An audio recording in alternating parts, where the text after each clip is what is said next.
What is up? Thank you for coming to my channel, Prison POV.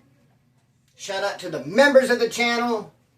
Shout out to the Point of View crew and Trip on This. First and foremost, oh, you see Chuck? I didn't have to move. He's right there. Oh boy. Chucky's right here, dog. Hey, shout out to Christy. Shout out to Christy, bro.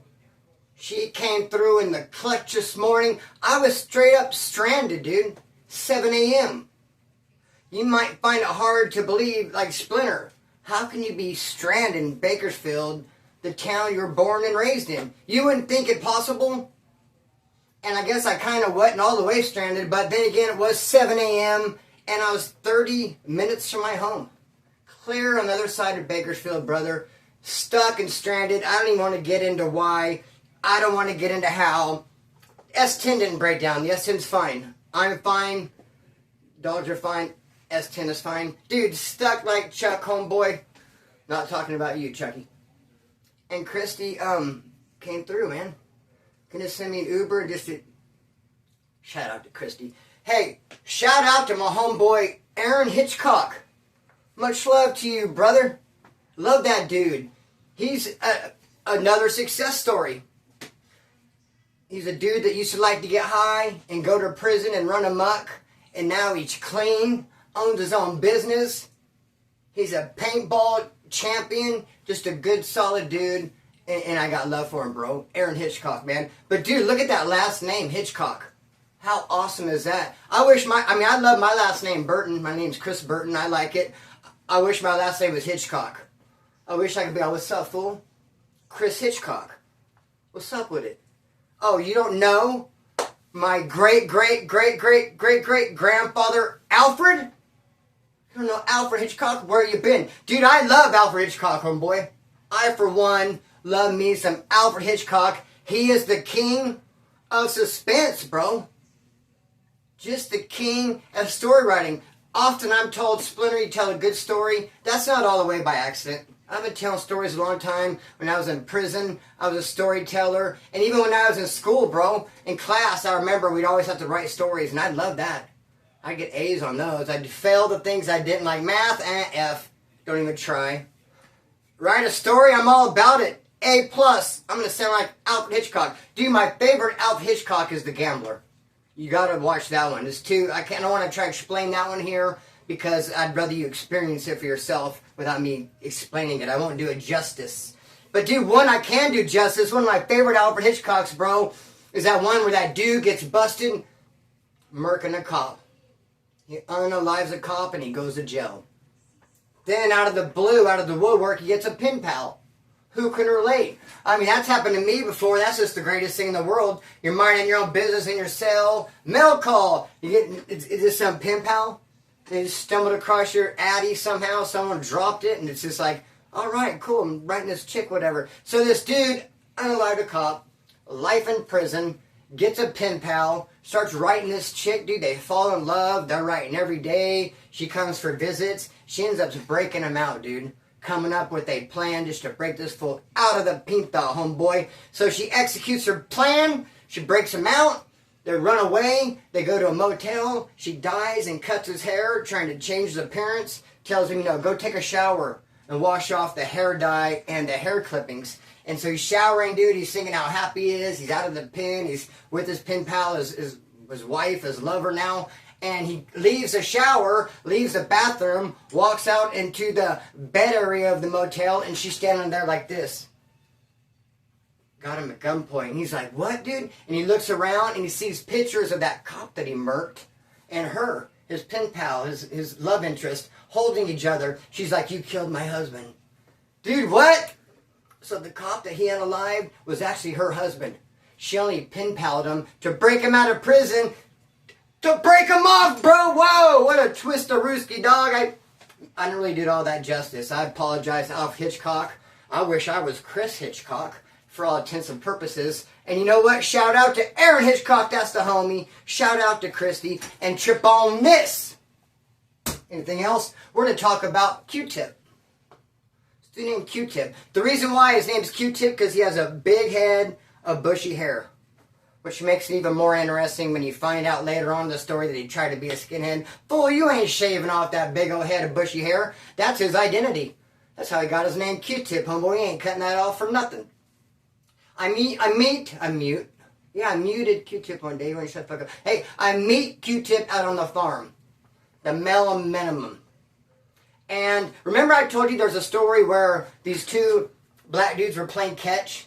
Because out at the farm, when it's yard, you could check out different athletic rec items. You could check out two mitts and play catch with a softball. So these two black dudes are at opposite ends of the yard. Not opposite ends would be way too far, but hey, they're spread apart by some distance, playing catch. One of them missed the ball. A white dude went and picked it up, threw it to him, and some of the white dudes, some of the woods saw that and stirred the pot.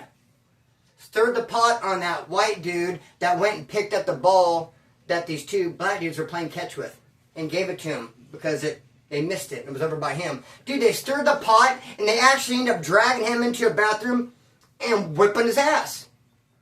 And Q-Tip was one of the dudes that whipped his ass, bro. And people, like, not everybody was happy about it. And Q-Tip had a pair of boots. Landon got his hands on a set of damn boots. They don't give boots away out there on the farm. Some workers do. They used to a long time ago. They used to have a lot of outside work crews. By this time, when I'm on the farm telling this story, a lot of the outside work crews were shut down. I mean, they had dudes in laundry. Some of them have boots. Some of the kitchen workers. But not really. You're just stuck with the fake white vans they give you. In fact, Q-Tip was the only dude I knew out there who had a pair of boots. And he didn't even have laces for them. So what he did was he tore out the gray sealer that's in a screen. That's in every screen you ever come across is going to have that little gray sealer thing. So he ripped that out in dorm 7, the dorm he was out, the gray sealer, which obviously broke the screen itself. That way he could use that sealer gray stuff for his shoelaces for his boots. And those same boots, he kicked that dude in the head who grabbed the softball and gave it to the blacks, dude. Not only did they beat him up, no, bro, but Q-Tip wanted to go full blast and give him a boot party. People were not happy about it, dude. They ended up rolling him up. The dude told, he's like, yeah, the guy with the boots. You know, I got kicked in the head with some boots, all I can tell you. He's like, what did the guy look like that was beating you up? He's like, I don't know. He's like, well, I saw, one guy was size 9 boots. Another guy was size 11, a white shoe. I mean, I can describe their feet, he was saying. I was on the ground getting kicked.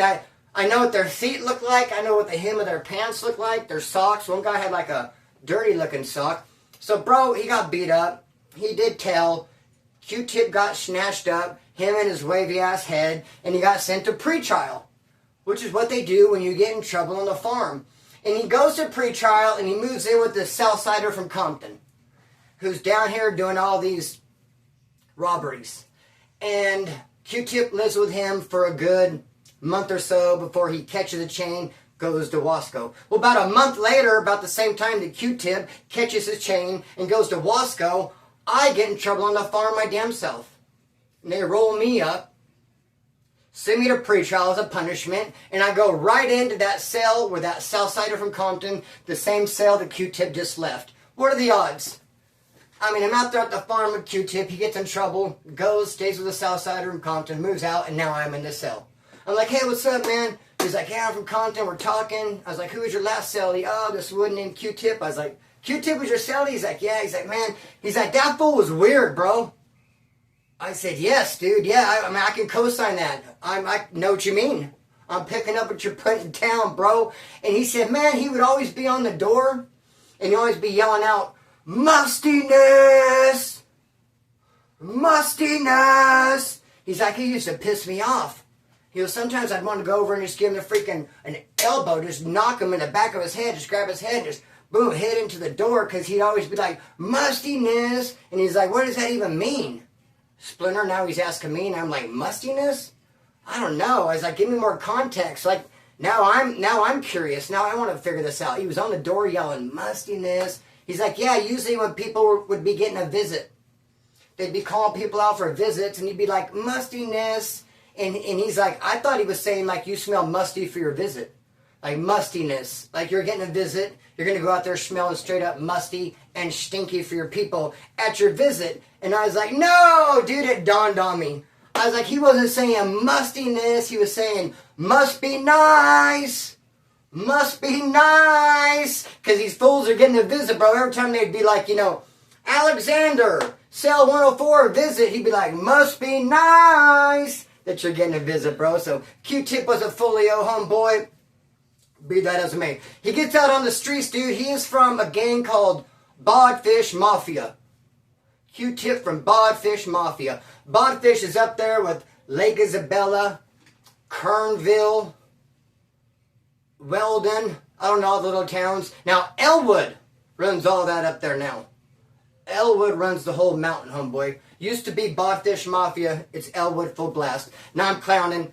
Elwood's one of my little homies. Shout out to Elwood, homeboy. But they had a gang called Bodfish Mafia. I need a sip of Rockstar. I got a Rockstar around here. I don't, unfortunately. Snarf. Dude, Rockstar count low, bro. Busted. Disgusted. Hey, homeboy. Q-Tip is from Bodfish Mafia. He gets out there. He's running around Bodfish. He goes and does an armed robbery. He does a robbery. He does a 211, an armed robbery with a pew-pew, homeboy. Well, they get caught in the middle of it. They didn't plan it out very well. It was Q-Tip and his homeboy, and the cops end up catching him like mid-robbery, and they go running and taking off, and the cops chase them, and they throw the gun, and they end up getting busted, and Q-Tip's homeboy says, I don't know nothing. I don't know what you're talking about. I have nothing to say. I don't know anything about a robbery. I don't know anything about a gun. But Q-Tip spills the beans entirely. Just gives it up, bro. Sings, yo, acapella, homeboy. Spills the beans, gives it up, turns state's evidence. Straight up says, yeah, dude, I'll take you to where the gun is, Q-Tip says. I'll show you where he threw it. I didn't know he was going to have a gun. Like, we just went there. I thought I was just going there to get my little toy Tonka truck appraised. Yeah, I didn't know he was going to break out the not the filetto, homeboy, the cuete. I didn't know he was going full blast cuete on the guy. And he did it, dude, and I didn't know anything about it, but I could show you where he did it. Just totally told, dude. And so Q-Tip's crimey, they put it all off on him, since Q-Tip gave everything up, pointed out where the gun was, and they put off all on him, and then Q-Tip gets to skate. He gets no time for the armed robbery, right? Wrong! This is probably something he didn't count on. He did actually get time. I mean, Q-Tip's thinking he's going to skate. He's telling on dude. He gives up where the gun's at. He gives up he spills the beans like I said, dude. He gave it all up. He told on the dude. All the details. But, okay, so he didn't get any charges filed on him from the district attorney's office, but he's still going to catch a parole violation. Where are you at? You're not getting away from parole. Dude, no way. I myself stabbed somebody, beat it in court, had the court say, we're not going to pursue this, but parole's all, hold my clipboard. I got this. We're giving you a year flat. Dude, the district attorney, as soon as there's a crime committed, alleged even, a crime is alleged, and you're on parole's going to pick it up. You don't have to be convicted of it. They don't need a bunch of evidence. All parole needs is an allegation, dude. And they've changed it a little bit. It used to be bad. It used to be someone could just call up out of the blue and say, man, he did this, and they're going to come snatch you up. All they need is an allegation. They don't need a conviction. So, Q-Tip, even though the district attorneys did not pick it up, he did not catch a case, he caught a violation, bro. So he goes into Wasco, and everyone knows, everyone from the Bodfish area, up on the mountain, Kernville, Lake Isabella, they all know he's a rat. But no one has the paperwork. But what Q-Tip did, bro, was very, very smart. I got to give him this, because if he was ever going to make it through this little violation, it was going to be by doing this, bro, what he did. It was the smartest thing he could have done. He came in running a skinhead. Where he at? I think he even cut off those gorgeous locks on his namesake. I think he even cut off the Q on the tip, the big curly head of hair, shaved it off, came in claiming skinhead, knowing that the skinheads are going to have his back. Skinheads are not going to let the Woods push up on him and accuse him of some crime, especially with no paperwork. Q-Tip knows there's no paperwork. His crime is not there. His crime already got his time and got on, or maybe, I don't know, dude, his crime is not there. There's no paperwork on Q-Tip. Just a bunch of people pointing their fingers, a bunch of Woods from Lake Isabella, like he told, and then Q-Tip's a skinhead, though. Telling his comrades, I don't know what they're talking about. They're hating. They're hating on a skinhead. They don't like me, I'm a skinhead. Dude, the skinheads are not going to let the Woods push up on another skinhead. What I'm trying to say, bro. But then some dude named Billy. Where you at with Billy? Hey, bro. Every Billy I've ever met has been a badass, dude. Like 92% of all Billies are badasses. I don't think I've ever met a weak Billy. Never have I been out and about and just meeting people and someone's like, I'm Billy. And he's just like a goofball. And I'm like, who's that fucking lame ass dude named Billy? No, bro. Billy's a badass. From my experience. And so Billy from Bodfish Mafia, from the same gang and everything, dude, he's really pissed off about this. He's emotionally invested. Because he knows the dude personally who Q-Tip told on. He's real disappointed with Q-Tip because, I mean, that's his homeboy from his gang. It's like you told, bro, and you got dude caught up. And he's like, now you're here trying to hide with the skinheads. And old Billy starts shooting kites. Q-Tip's in H1. Billy's in H4. And he is shooting kite after kite, saying to the skinheads, look, you got to get that fool. No, I don't have paperwork on Q-Tip or whatever he's going by nowadays. I don't have paperwork on him to show you. I will put my name Billy from Bodfish Mafia on it, and I'm just telling you straight up, if you feel comfortable, if you guys feel comfortable with living with the rat, then go for it.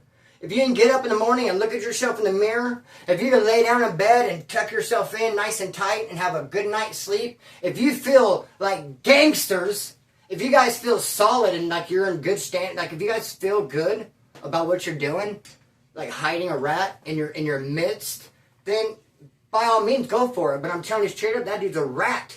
He told on the dude. He was looking at his violation. His violation is going to be like for robbery and access to a gun and all this stuff that the charges that the district attorney's office rejected because they put it off on the dude Q-Tip told on, but the parole still picked it up. Like, look at his violation charges.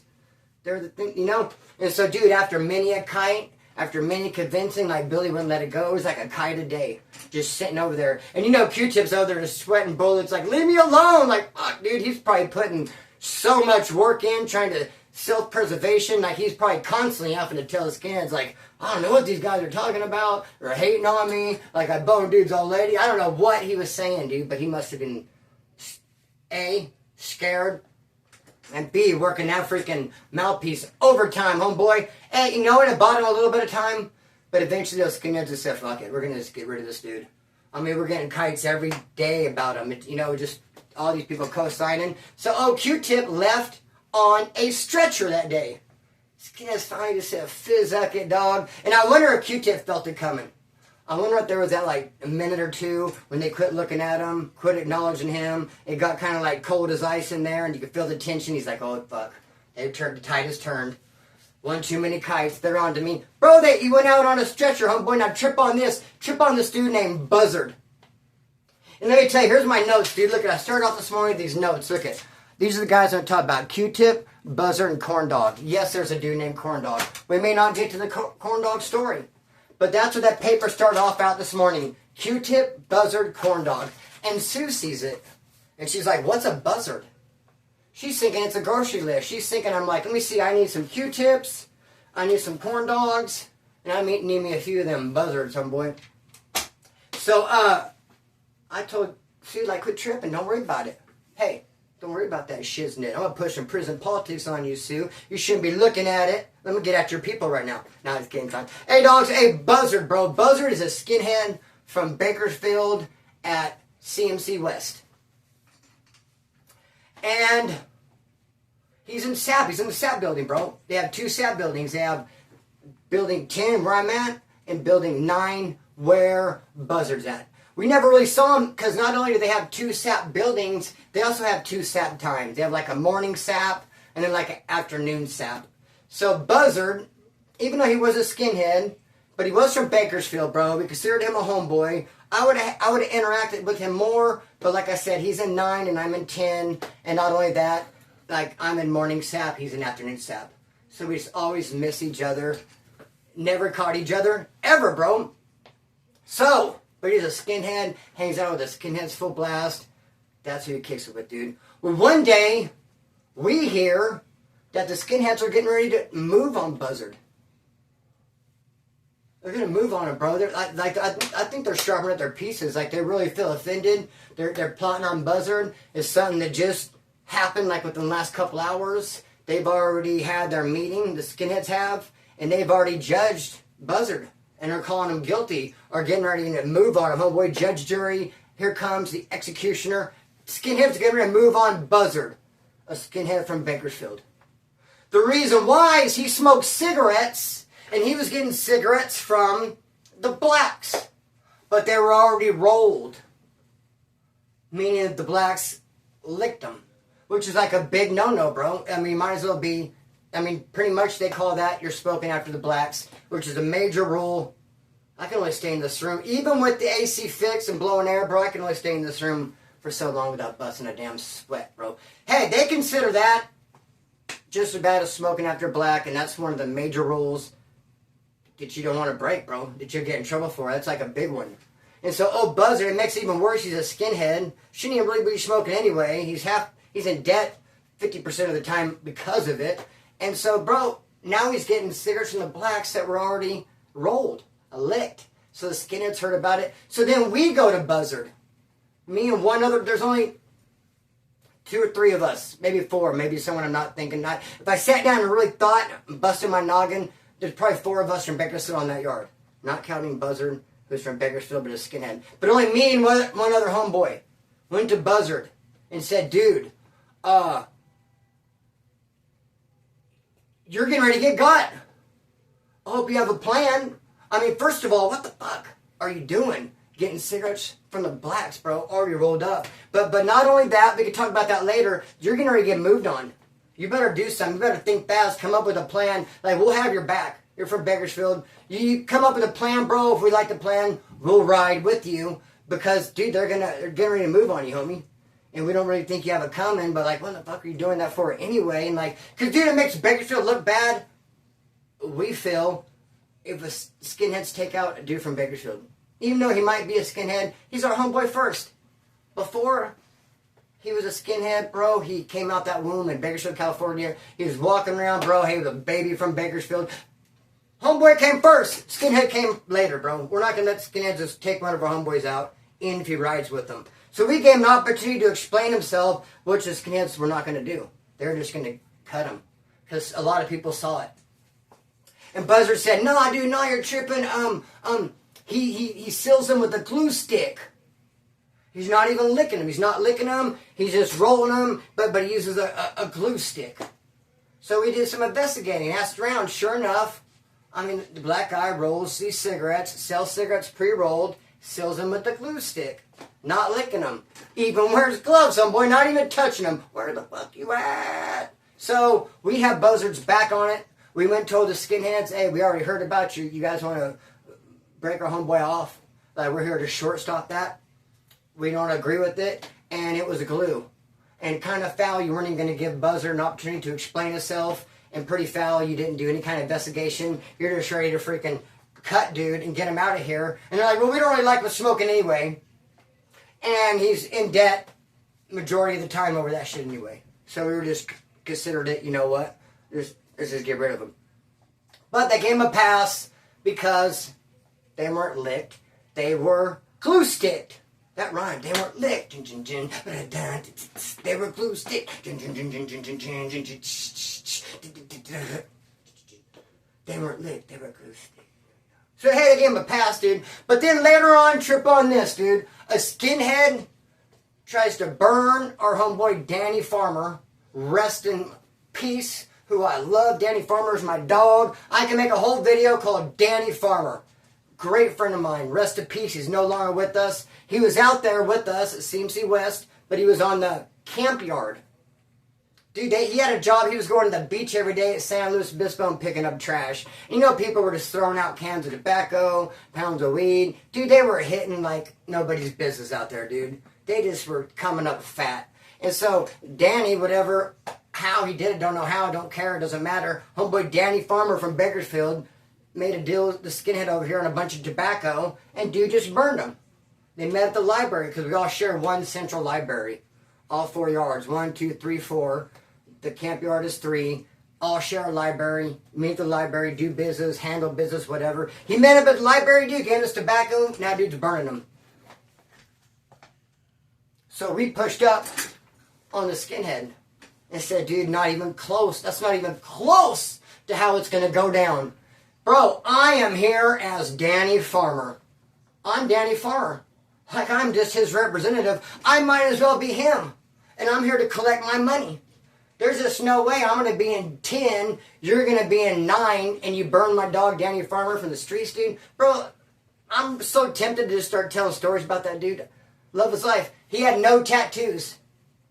But did a gang of prison time, put a gang of work in, just never got a tat. And every time I saw him, he'd be like, hey, Splinter, check me out, bro. No tattoos, and I get halftime. Where you at? Dude, this is a funny dude. I loved his life, bro. And there's no way I was going to let it ride or let it slide. Went over to the skinhead and said, dude, I'm Danny Farmer right here in the flesh, brother.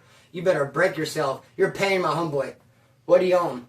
Let's get this squared away. And as we were talking to him, because like I told you, Buzzard was in dorm 9. I was in dorm 10. There was a lot of skinheads in dorm 9. And they all kicked back in the back. And they had all 4 beds in a row. Dude, it gets really crazy when you have 4. That's why CDC tries to be like a wood, a Paisa, a black. They put a little effort in to mixing the races up. They don't want 4 white racks in a row, because that'll be the hangout spot. Then those woods will sew it up, or white skinheads in this case, will sew it up, not even let no one back there, and they'll just have to be like the clubhouse. So dude, these skinheads, there's 4 white beds in a row. They were all skinheads, and dorm 9 in the back, they had it sewed up. That's where me and homeboy went and jammed them up. Dude, you're paying Danny. Some of the skins stood up, and Buzzard stood up and walked over it. And I was like that, Buzzard? Dude, we fucking saved your ass from these fools not 2 weeks ago. I mean, I didn't say that. I'm looking at him, dude, and he's picking up and I'm putting down. I was like that, Buzzard? I looked at him again, and I looked like, dude, we saved your ass from these fools not 2 weeks ago. They were going to move on you, didn't give you a second thought, did not give you the benefit of the doubt, was not going to let you explain yourself, was going to use a weapon on you, and now we're over here confronting them righteously because they tried to burn one of the homeboys in Bakersfield, Danny Farmer, on the camp yard for money, burned him on tobacco, and you want to stand up and back him? Oh, what is going on, bro? So, dude, it was this, homie. He did that. Danny ended up getting paid. But it's just so funny because every time after that, when I seen Buzzard, he would look at the ground. Of course he would. We'd be walking past each other, and bro, he'd look at the ground. He'd start getting close. He couldn't even look at me because he knew, what kind of fucking move is that, dude? We saved your ass from those dudes. And they're going to have their back full blast. Trip on this dude named Corn Dog. Corn Dog, bro. And you know what? He's kind of somewhat of a solid dude. Corn Dog is. He's another skinhead. Somewhat of a solid-ass dude, bro. Corn Dog. But I don't know why he chose that name. I don't know how he got that name. If he picked it, if someone gave it to him, I'd whip someone's ass and try to give me a name, Corn Dog. Corn Dog's disrespectful. It's like a notch below lame. Look at that Corn Dog, goofball. Corn Dog is not something like, hey, what's up, dude? That's a solid... I've never heard anyone say, that's a fucking solid-ass Corn Dog right there. Dude, don't fuck with that Corn Dog, bro. He will... That Corn Dog don't play, bro. No, usually it's like, look at that goofy Corn Dog. So this dude's name's Corn Dog. Cállate, way! Cállate, way! They're going busy. Hey, so I had a homeboy named Spoon Dog, though, because he used to always walk around and be like, hey, can I use your spoon, dog? Can I use your spoon, dog? Can I use your spoon, dog? So we start calling him Spoon Dog. I don't know if he's like, hey, can I use your corn, dog? Can I use your corn, dog? So Corn Dog, bro. All right, somewhat of an all right dude. I knew him on the farm, wood, and then later on he ends up turning into a skinhead. He has a big tattoo on his back. It says, what does it say? Oh my gosh, it says something like I die, something about racial war. I fight for racial. I can't remember. I don't want to misquote it. Bunch of racial skinhead tattoos, bro. He's at Corcoran level 3 in the cells. He has 2 black dudes living next to him, 2 black neighbors. Corn Dog and his cellie come out one day. Oh, but he ended up changing his name to just Corn. He did end up dropping his dog and be like, what's up, Corn, bro? Which is a band from Bakersfield. Kind of, hey, what's up, dog? Metallica. Hey, you can call me Anthrax. Slayer on mine, but I do have Splinter and Slayer font. Not to be confused with Corn as a nickname. So, Corn Dog dropped it to Corn. He's a Corcoran. He's a Corcoran. And black neighbors Skinhead Sally, they go to breakfast, and one of the black neighbors ends up talking shit to Corn Dog. Tell him, like disrespecting him, talking shit to him. And Corn Dog's just like, And instead of doing anything about it, he does nothing, but his Sally does. So this black dude disrespects Corn Dog. Corn Dog does nothing, but his Sally rushes the black dude in his cell. Now both black dudes jump Corn Dog's Sally, and he does nothing, dude. And it was over him. It's like a Sally's protecting him, having his back. Then he lets him get jumped, dude. And then everyone start hearing about it, like, what the fuck? So then Corn Dog sends out a note to everybody. And he says, look, dude, there's a big misunderstanding. Something happened with my neighbors and my celly. I need to explain myself. You guys are getting a bogus wheeler. You're not getting, like, the facts. Corn Dog said, mandatory white meeting at First Yard. No one go to school. No one go to work. Mandatory white meeting. No one go to school. No one go to work. So everyone stayed home from school and work for this mandatory white meeting to hear from Corn why he let his celly get jumped by his black neighbors, dude. But you know what? There was no white meeting because Corn went to school. What? He called a mandatory white meeting, said no one go to school, no one go to work. Everyone stays behind, they go to yard. Where's Corn? Oh, he went to school. Dude, they were going to murk him, dude. That was it. That was a wrap. The skinheads just marked him for extermination. He was just done. He was done with money, as they say. It was just all bad.com. He was going home. He was going out the door sideways, as it were. But Bakersfield came through and told the skinheads, nah, we can't let you do that to our homeboy. We know he's a skinhead. We know he messed up. But you know what? He's from Bakersfield, and that comes first. We cannot let you skinheads take one of our homeboys out. Even though he's a skinhead, but, you know, we do. We call first dibs. Dude, Bakersfield saved Corn's life that day. The skinheads were going to take him out, bro. And Bakersfield said, nah, Charlie Holmes, can't let you do that. Dude, we're down for ours, bro. Even if they do fuck up and do stupid ass shit. Hey, I'm going to cut the string and let it fly. Peace.